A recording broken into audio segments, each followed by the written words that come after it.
हमारे साथ बातचीत करने के लिए पूर्व केंद्रीय मंत्री और भाजपा के वरिष्ठ नेता चौधरी वीरेंद्र सिंह हैं। सर, आज एक इम्पॉर्टेंट डेवलपमेंट देखने को मिली सीजन पॉलिटिशियन कांग्रेस के गुलाम नबी आज़ाद। उन्होंने कांग्रेस की प्राथमिक सदस्यता से इस्तीफा दे दिया और 5 पन्नों का उन्होंने अपना रेजिग्नेशन दिया है, जिसमें उन्होंने अपनी पीड़ा व्यक्त की है। किस तरह से देखते हैं आप लोगों ने at some point of time साथ में भी काम किया है, काफ़ी लंबा एसोसिएशन आपका भी उनसे रहा है। देखिए, गुलाम नबी जी ने लगभग लगभग जब मैंने राजनीतिक जीवन में प्रवेश किया उस समय से हम बहुत निकट रहे हैं और दोस्त हैं और हम उम्र भी हैं। तो मैं ये नहीं समझ सकता था कि गुलाम नबी जी कभी इतना ऐसा कोई कदम उठाएंगे कि कांग्रेस छोड़ने की नौबत आ जाए। लेकिन मुझे लगता है कि वो काफ़ी समय से ये सोच रहे थे कि जिस तरह का कांग्रेस का व्यवहार उनके साथ हो रहा है, वो इतने वरिष्ठ नेता के प्रति अगर कांग्रेस लीडरशिप का ये व्यवहार होगा तो कोई भी छोड़ सकता है। और ये दुर्भाग्यपूर्ण स्थिति है कि इस देश की सबसे पुरानी पार्टी और उसमें एक एक करके वो लोग जो कांग्रेस को मैं ये कहूँ कि कांग्रेस की रीढ़ की हड्डी थे, वो एक एक करके जा रहे हैं। और गुलाम नबी जी का जाना तो अ, मैं समझता हूँ कि कांग्रेस को बहुत एक किस्म से ये सोचना चाहिए कि हो क्या रहा है। मैं अगर मेरी बात कोई सुने तो मैं ये ज़रूर कहूँगा कि कांग्रेस अगर ऐसा नहीं सोचती कि ये क्यों हो रहा है, तो इसका मतलब कांग्रेस देश हित में नहीं सोच रही। कांग्रेस को ये सोचना पड़ेगा कि विपक्ष अगर मजबूत है तो प्रजातंत्र मजबूत है। इस देश का जो जो एक यूनिटी इन डाइवर्सिटी है, वो मजबूत है और देश की एकता मजबूत है। अगर विपक्ष कमज़ोर होएगा तो कहीं ना कहीं ये सारी चीज़ें कमज़ोर होती हैं। पार्लियामेंट्री डेमोक्रेसी कमज़ोर होती है। हमारा जो एक सोच है एक सेकुलर सोसाइटी की, एक ऐसी सोसाइटी जिसमें सभी का समाना और सभी का एक मिलके चलना, इसमें विपक्ष का रोल बहुत ज़रूरी है। इसके बावजूद भी लेकिन कांग्रेस सबक लेने को तैयार नहीं है। गुलाम नबी ने 5 पन्नों का पत्र लिखा, उसके अलावा भी वो मुखर होकर बोलते रहते थे, फीडबैक देते रहते थे। कांग्रेस ने उल्टा एलिगेशन लगा दिया कि जिस तरह से उनकी टाइमिंग पे सवाल उठा दिए और ये कहा कि इस तरह का उनको अभी डिसीजन नहीं लेना चाहिए था और उनकी अपनी गलती है, ये उनका अपना निर्णय है। गुलाम नबी जी का मैंने जैसे बताया जो निर्णय है वो सही है।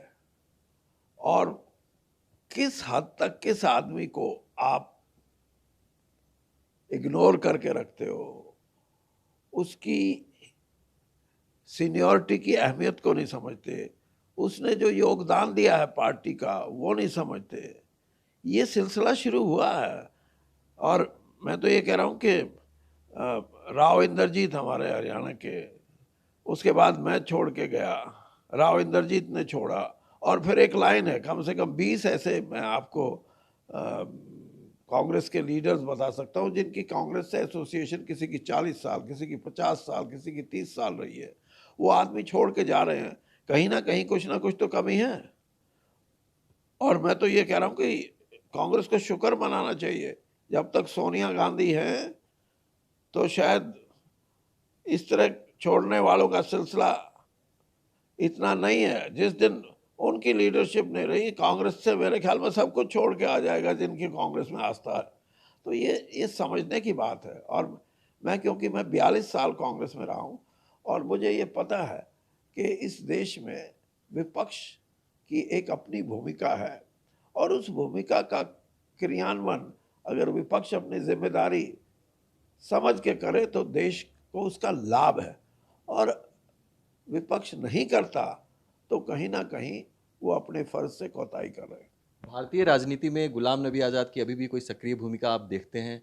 क्या आवश्यकता है कि इस तरह के नेता अभी भी पॉलिटिक्स में एक्टिव रहें और किसी न किसी भूमिका में सामने नजर आए? क्या देखते हैं आप उनके लिए?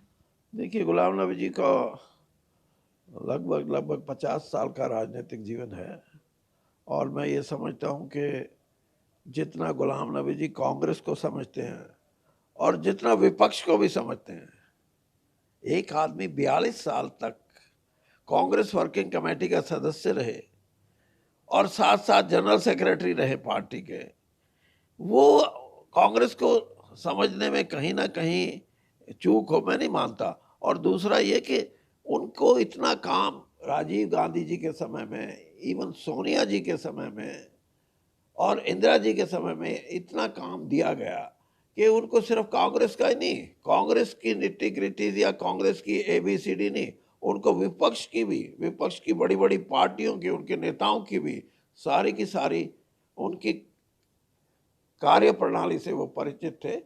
और कांग्रेस के लिए उनका कांग्रेस में रहना, मैं ये समझता हूँ कि बहुत ज़रूरी था। लेकिन जैसे मैंने कहा, वो छोड़ के आए हैं, कहीं ना कहीं ऐसा झटका, जो आदमी अपना सेल्फ रिस्पेक्ट जिसमें होती है, वो जब ये सोचता है कि मेरी सेल्फ रिस्पेक्ट में, मेरे अपने किरदार में कहीं ना कहीं कोई मुझसे उम्मीद कम रखे हुए है या मेरी अहमियत नहीं समझते, तो तकलीफ होती है। और उसी तकलीफ की वजह से शायद उन्होंने पार्टी को छोड़ा है।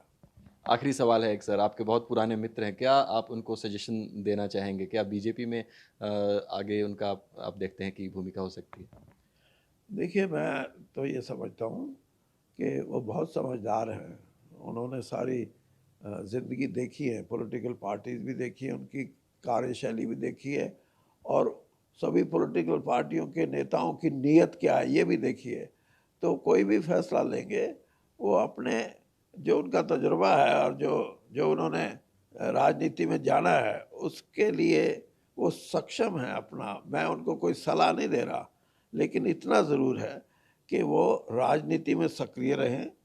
और सक्रिय रहने का मतलब ये नहीं है कि चुनाव भी लड़ें, और भी अगर राजनीति में सक्रिय रहेंगे तो प्रजातंत्र के लिए, इस देश के लिए, इस देश की मतलब जो एक व्यवस्था है हमारी अपनी, आपस में मिलजुल के रहने की, उसके लिए बहुत लाभदायक है उनका सक्रिय राजनीति में रहना।